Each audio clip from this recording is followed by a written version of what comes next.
رنی کوٹ قلعہ جو پاکستان کے صوبہ سندھ ضلع جامشورو میں ایک تاریخی قلعہ ہے۔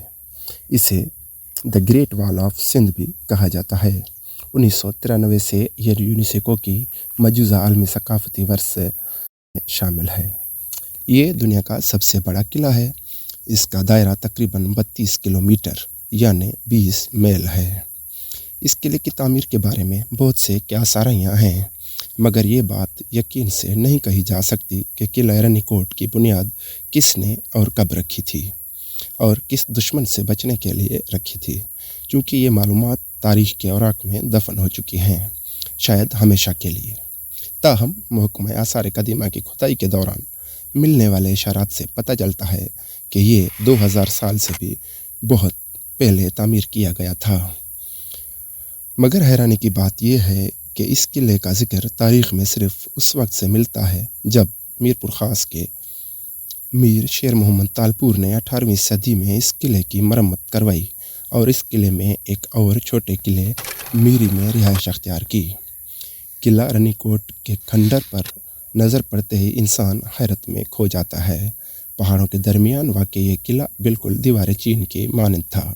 یہ اندازہ لگانا مشکل ہے کہ چونے کے پتھر سے تعمیر ہونے والے اس قلعے پر کتنی لاگت آئی ہوگی۔ کھنڈرات سے پتہ چلتا ہے کہ یہ عمارت خاصی عظیم رہی ہوگی۔ یہ قلعہ سندھ کے ریلوے اسٹیشن سن سے کوٹلی دادو روڈ پر 32 میل کے فاصلے پر کوہستان کھیرتھر کے مقام پر واقع ہے۔ اس قلعے کے بے شمار دروازے تھے۔ مشرقی دروازہ سن گیٹ کہلاتا تھا۔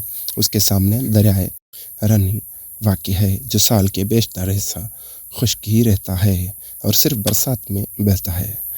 اس پر کبھی کسی زمانے میں ایک مضبوط پل ہوا کرتا تھا جسے پانی کا ریلا بہا کر لے گیا تھا۔ عظیم یونانی تاریخ نویس کیورٹس رفس نے اپنی کتاب میں اس قلعے کا ذکر کیا ہے اور اس واقعے کی تفصیل بھی بیان کی ہے جب سکندر اعظم نے قلعے کا سہ-روزہ محاصرہ کیا تھا۔ یاد رہے کہ مقامی بادشاہ اپنی رعایا کے ساتھ اس قلعے میں پناہ گزین ہو گیا تھا۔ سکندر اعظم قلعے کو توڑتے ہوئے اور قتل عام کرتے ہوئے آگے بڑھ گیا تھا۔ قلعے میں واقع بچی کچی دیواروں پر قدیم لکھائی کے آثار ہیں۔ کھنڈر کی حالت دیکھ کر یہ اندازہ ہوتا ہے کہ اس کی تعمیر کے لیے مٹیریل کہیں اور سے لایا گیا تھا۔ قلعے کے اندر داخل ہوتے ہی بالکل سامنے استوپا نما برج ہے جو مقامی طرز تعمیر کی غمازی کرتا ہے۔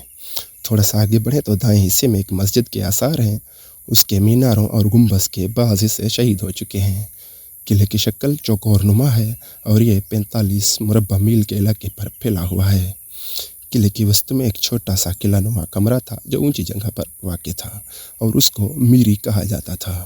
معلوم ہوتا ہے کہ میری میر سے بنا ہے۔ میر سندھ کے حکمرانوں کا خطاب تھا۔ اس قلعے کو 1784 سے لے کر 1843 تک تالپوروں کے میروں نے ازسر نو تعمیر کروایا تھا۔ قلعے کے مغرب کی جانب والا گیٹ موہن گیٹ کہلاتا ہے۔ اس کے بالکل سامنے ایک وسیع میدان ہے۔ آمری گیٹ رنی کوٹ قلعے کی آخری حد کہلاتا ہے۔ اس گیٹ سے داخل ہو کر اہل علاقہ قلعہ بند ہو جایا کرتے تھے۔ قلعے سے 40 کلومیٹر کے فاصلے پر شمال مشرق کی جانب سندھ کا ایک پرانا گاؤں آمری ہے جو اب بھی ایک چھوٹے سے گاؤں کی شکل میں آباد ہے۔ قلعے کے اندر چھوٹا قلعہ سحرگاہ واقع ہے جہاں علاقے کے حکمران پناہ لیتے تھے۔ وہاں تک دشمن کا پہنچنا بہت دشوار ہوتا تھا۔ قلعے کے اندر پانی کے ذخیرہ کرنے کے لیے ایک وسیع و عریض تالاب تھا جو امتداد زمانہ کے باعث ٹوٹ پھوٹ کا شکار ہو چکا ہے۔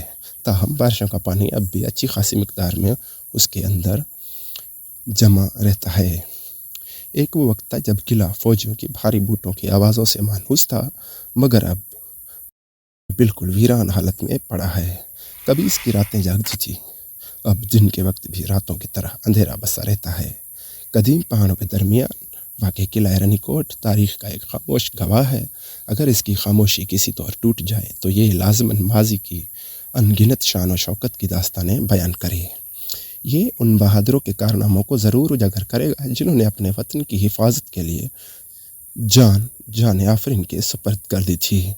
معلوم ہوتا ہے مختلف ادوار میں اس کی تعمیر و تزئین کی جاتی رہی ہے۔ اس قلعے کے متعلق بے شمار کہانیاں بھی مشہور ہیں۔ بعض کے مطابق کہا جاتا ہے کہ حضرت سلیمان علیہ السلام کے دور میں یہ جنوں کا مسکن رہا ہے۔ یہ بات شبہ سے بالاتر ہے کہ قلعہ رانی کوٹ 1784 میں حیدرآباد کے تالپور میر خاندان کے زیر نگین رہا ہے۔ اس خاندان نے اس قلعے کی اثر نو تعمیر کے لیے بڑی کاوشیں کی ہیں۔ یوں معلوم ہوتا ہے انہیں ایسٹ انڈیا کمپنی کی طاقت کا اندازہ ہو چکا تھا، تاہم قسمت نے تالپور خاندان کا ساتھ نہ دیا اور 17 فروری 1843 کو انگریزوں کے ساتھ آتش و آہن کی جنگ کے بعد انہیں پسپا ہونا پڑا اور ان کی طاقت بالکل ختم ہو کر رہ گئی اور یہ قلعہ انگریزوں کے قبضے میں آ گیا۔ تو آج کی ویڈیو میں اتنا ہی، ملتے ہیں اگلی ویڈیو میں۔ اگر آپ کو ہماری ویڈیو پسند آئی ہو تو چینل کو سبسکرائب کر دیں اور بیل آئیکن کو دبا دیں۔ شکریہ۔